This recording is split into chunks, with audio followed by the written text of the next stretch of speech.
Opisyal nang idiniklara ng Philippine Atmospheric, Geophysical and Astronomical Services Administration o PAGASA ang simula ng tag-ulan ngayong buwan ng June 2024.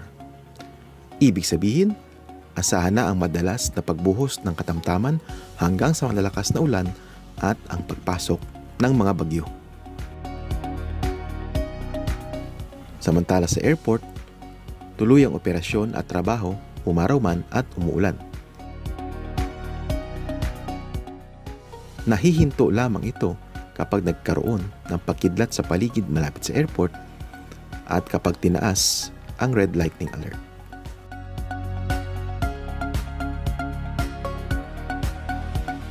Magandang araw po mga viewer at subscribers.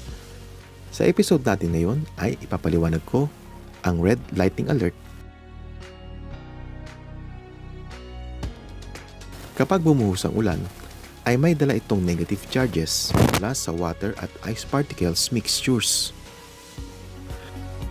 Na-attract nito ang positive charges mula sa ground o lupa at pag nagtagpo ang mga charges na ito, ang resulta ay ang kidlat o lightning na maaaring tumama sa mga bagay at tao.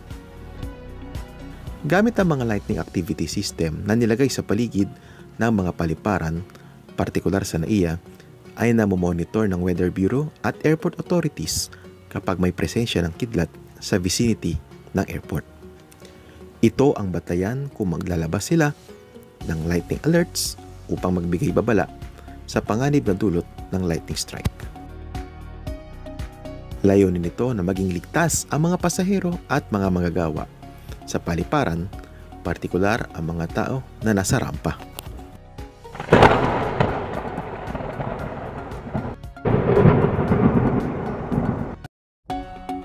May dalawang uri ng lightning alerts. Ang yellow lightning alert at ang red lightning alert. Kapag yellow lightning alert, ay normal pa rin ang operasyon.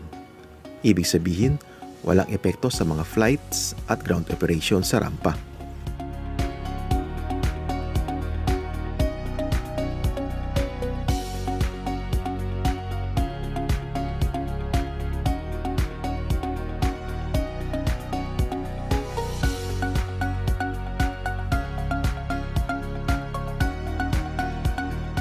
Kapag red lightning alert, ibig sabihin, suspendido na ang lahat ng flights at grounds operations sa paliparan. Kailangan nang itigil ang lahat ng mga gawain o aktibidad sa rampa. Ilan sa mga suspendidong aktibidad sa rampa ay ang aircraft marshalling,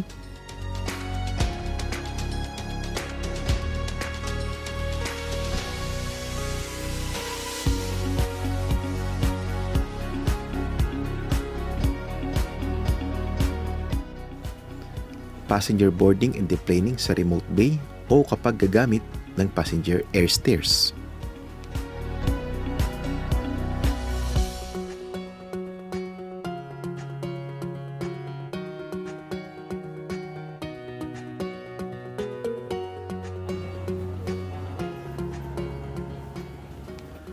Pagkakarga at pagdidiskarga ng mga bagahe at mga cargo sa eroplano, aircraft refueling, potable water refilling, lavatory servicing, aircraft pushback, wing guide o wing walking, aircraft maintenance check at repairs, pagdadrive at pag-ooperate ng mga open air na sasakyan at ground support equipment o GSE,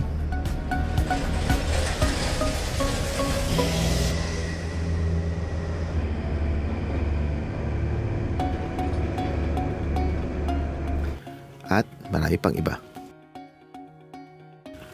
Upang maiwasan ang lightning strike sa mga pasahero, hindi muna sila papayagang sumakay o bumaba sa eroplano, lalo na kung sila ay nasa remote bay o nasa area kung saan gagamit ng air stairs. Kung sila naman ay nasa waiting area, doon muna sila mananatili pansamantala hanggang bumalik sa normalang operasyon. Sa mga arriving passengers naman o yung mga kakaland pa lamang at nasa eroplano pa, ay mananatili muna sila sa loob nito. Yung iba namang eroplano ay nagpapaikot-ikot sa ere habang nag-aantay ng clearance mula sa air traffic controller. At may pagkakataon din naman na kailangang i-divert sa ibang paliparan pansamantala ang flight nila habang masama pa ang panahon sa NAIA. Kadalasan ay sa Clark Airport sa Pampanga na dadivert ang mga flight para magpalipas ng sama ng panahon sa Maynila at magpa-refuel kung kinakailangan. Ang mga ground crew o ramp workers naman ay dapat sumilong sa mga ligtas na lugar tulad ng lightning shelters sa paligid ng rampa, mga sasakyan na enclosed o sarado dahil ito ay lightning resistant tulad ng mga bus at aircraft, at sa loob ng mga gusali ng paliparan.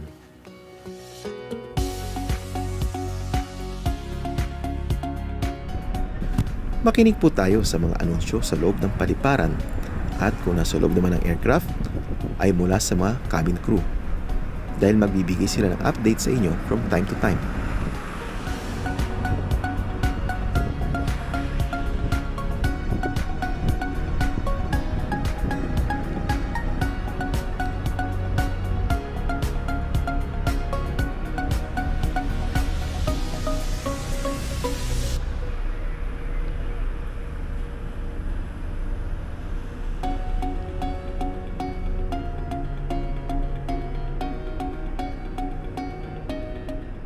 Huwag po mag-alala dahil sa oras na alisin ang red lighting alert at ibaba ito sa yellow lighting alert ay magre-resume agad ang normal flights at ground operations tulad ng aircraft marshalling,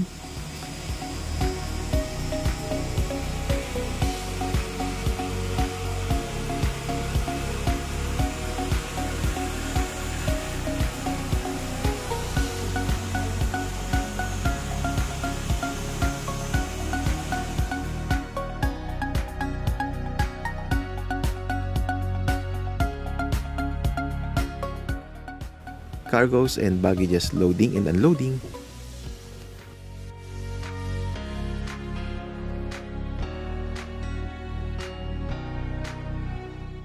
refueling,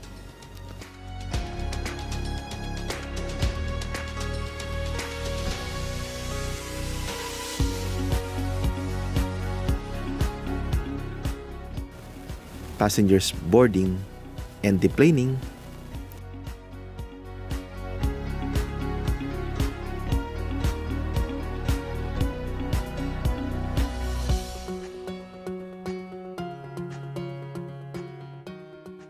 aircraft maintenance check and repairs sa rampa,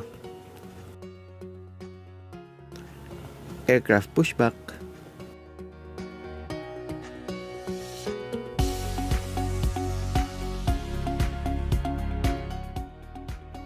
at marami pang iba.